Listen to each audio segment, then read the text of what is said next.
মাত্র জিবরাইল আইয়া কইছে পাহাড় পরিমাণ গোনা লইয়া কেউ যদি তওবা করে তাইলে আল্লাহ বিলে এই মুহূর্তে তার জীবনের গোনারে মাফ কইরা দিব। সাহাবারা কই ইয়া রাসূলুল্লাহ, তাইলে আমরা তওবা করতে আসি ওহনে। এক বেডিয়া ছিল এক কান্দা দিয়া খেরুইয়া, বেডিয়া ইয়া কয় নবী গো, ও নবী আমার গোনারে মাফ হইব নি? সুবহানাল্লাহ কইতেন না? নবীজি কিন্তু কেউ বাদ দিয়া কইছে না, নবীজি কইছে যে তওবা করবা তার গোনা মাফ।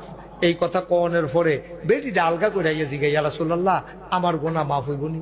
তখন নবীজি বুঝা লাইছে নিশ্চয়ই এখানে একটা রহস্য আছে। কেউ যে এই কথা জিগাইছে না, বেটির এই কথা কইল কে রে?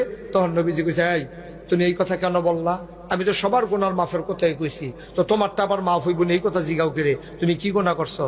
মহিলারা কান্দে আর কয় নবী গো, আমার একটা স্বামী আছে, আমার স্বামী ব্যবসার উদ্দেশ্যে বিদেশ যায়, আমার ঘরে একটা কামের লোক আছে, কাজের লোকটারে রাখিয়া আমার স্বামী যায় ব্যবসার উদ্দেশ্যে বিদেশে।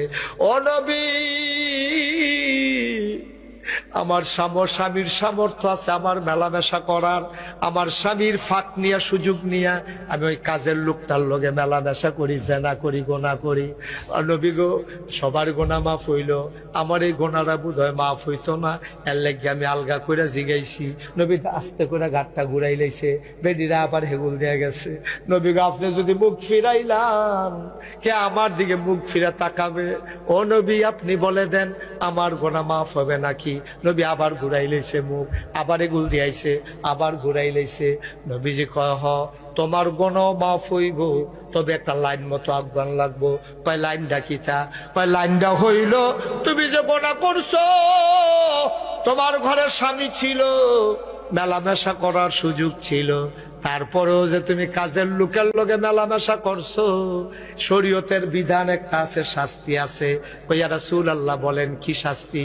কয় পুরুষ যদি বিবাহিত হয় আর কোনো অবৈধ কাজ করে, তৈলে বিষ্ণুপুর বাজারের মুহ অথবা সাফিতলা রাস্তার 3 রাস্তার মুড়ো, এই জায়গার ভিতরে এই কমর পর্যন্ত বেড়ায় তৈলে কমর পর্যন্ত মাটির তলে দেওয়ান লাগবো, বেরিয়ে তৈলে বুক পর্যন্ত মাটির তলে দিয়া, ফাত্তর থাকবো, ইট থাকবো, সবাই যাইতে যাইতে একটা করে এইটা দিব। মানুষটা যতক্ষণ না মারা যাইব সবাই মিল্লাই যাইতে থাকবো। এই যদি মাফ করে তুমি যদি এই তওবাটা গ্রহণ করো, শাস্তিটা গ্রহণ করো, আমি তোমার লাগে নবীর আল্লাহর কাছে দোয়া কইরা দেব। মহিলারা চিল্লান দেয়া কই ইয়া রাসূলুল্লাহ, জাহান্নামের আগুনে যাওয়ার চাইতে দুনিয়ায় পাথরের আঘাতে মরে যাওয়া ভালো।